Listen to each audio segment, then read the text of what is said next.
Emily sat at the kitchen table, staring at the cold coffee in her hands.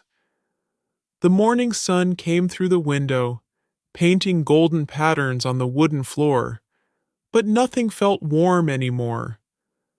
Not the light, not the air, not even the familiar scent of cinnamon lingering in the kitchen from the toast she never ate.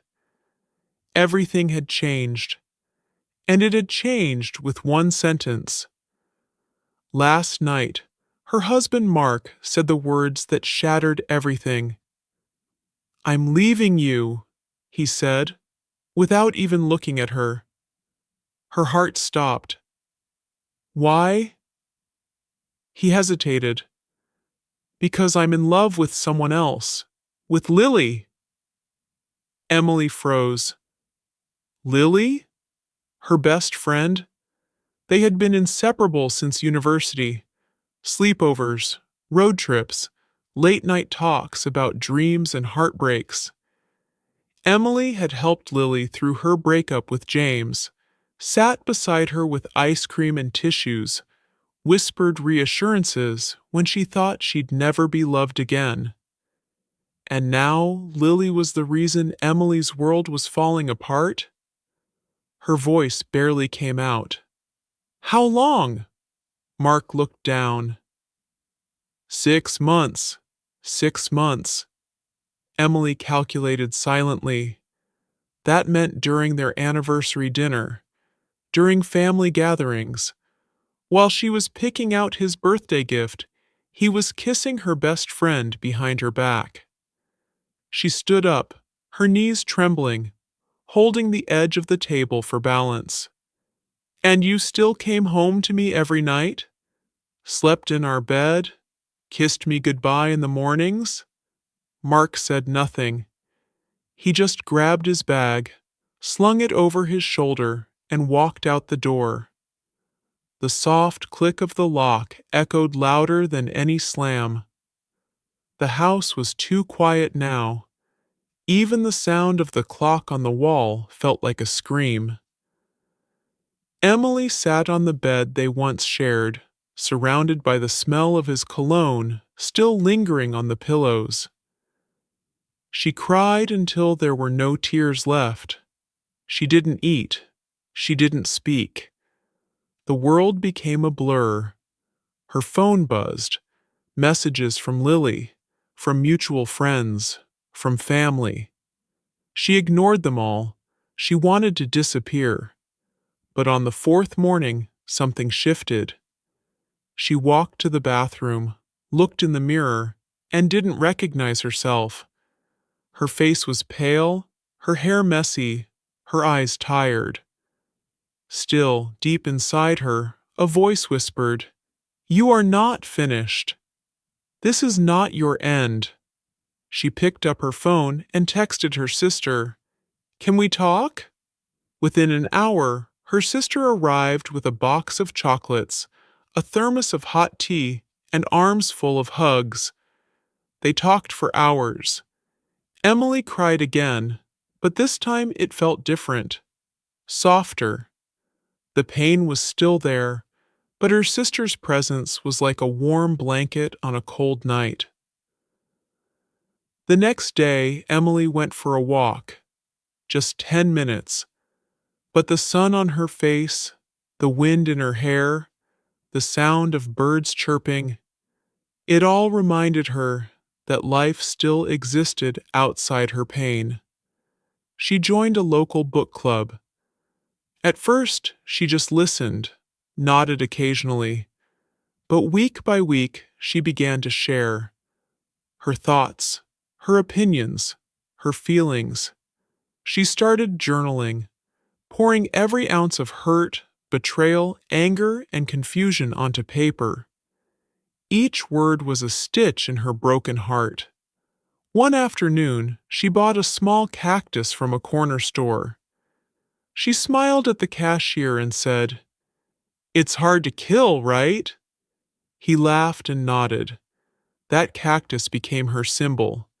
Tough, small, but surviving. 3 months later, Emily saw a flyer on a cafe wall. Beginner painting class. No experience needed. She stood in front of it for a long time. Something inside her stirred. Curiosity? Courage? She wasn't sure, but she found herself saying, "Why not?" Thursday evening, she walked into the classroom. The room smelled like paint and old books and fresh coffee. Easels stood like awkward soldiers. People smiled at her as she entered. A woman with curly brown hair and bright eyes sat next to her and said, "I love your earrings." Emily blinked. "Thank you. They're from my trip to Rome." "Gorgeous," the woman said. "I'm Nora." That was the start of a new friendship. Emily's first painting was a purple cat with one eye too big and a tail that looked like a question mark. She laughed when she saw it, a full, unexpected laugh that made others turn and smile. It felt good. Every week she painted something new: trees, clouds, stars, even a sad girl with fire in her eyes. Slowly, she began to feel alive again. One rainy evening, a new idea took root in her mind. She opened her laptop and created a blog. Letters to Myself. She wrote raw, honest posts about betrayal, grief, rediscovering herself. She wrote about the nights she couldn't sleep and the mornings she forced herself to smile. About learning to forgive herself for trusting the wrong people. At first, it had only a handful of readers. But then, one comment appeared. "Thank you. I'm going through something similar, and your words helped me breathe." Emily cried reading that message, not from sadness, but from the quiet realization that her pain was not in vain. She was creating something beautiful from her sorrow. Months passed. Her blog gained more readers. People wrote to her, sharing their own stories. She wasn't alone, and neither were they. Then, one evening, she checked her email and saw a message from Lily. Subject: "I'm sorry, Emily. I know you probably hate me. I don't expect you to forgive me. I just wanted to say I'm sorry. Truly. Mark, he wasn't honest with either of us. I found out he was seeing another woman now. You were never the problem. I miss our friendship, but I understand if you never want to talk to me again. Lily." Emily stared at the message. A year ago, those words would have reopened every wound. But now, she just felt tired. Not angry, not vindictive, just tired. She didn't reply. Maybe she would one day, maybe not. Some doors don't need to be reopened. On a bright Saturday morning, Emily took her book to the little cafe around the corner. She wore a soft yellow sweater, her favorite color again. "Hey," someone said. She looked up. It was Alex, her neighbor, the one who always smiled at her in the hallway. He held a coffee cup and a shy grin. "Mind if I sit here?" She smiled. "Sure." They talked about books, about the weird smell in their building, about bad TV shows, and the best flavor of cheesecake.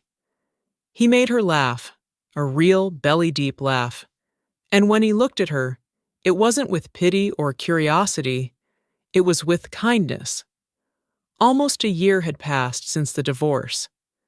Emily now had her own apartment, filled with light, cozy pillows, a collection of plants she remembered to water, and her colorful paintings. Her blog had over 2,000 followers. She even started selling her artwork online. People bought her sadness painted in shades of hope. She taught a painting class once a week at the local community center. Seeing others discover color again was the most healing thing she'd ever done. Standing in front of her mirror one evening, Emily saw a new version of herself, not the broken woman Mark left, but someone who had fallen, cried, screamed, and stood up. She was stronger, softer, wiser. Her phone buzzed. A message from Alex. Coffee again? I found a place with amazing cheesecake. She smiled, typed back, yes. Let's go. Emily never expected her life to fall apart. But sometimes, the worst endings are just beginnings in disguise. She didn't need Mark. She didn't need revenge. She needed herself.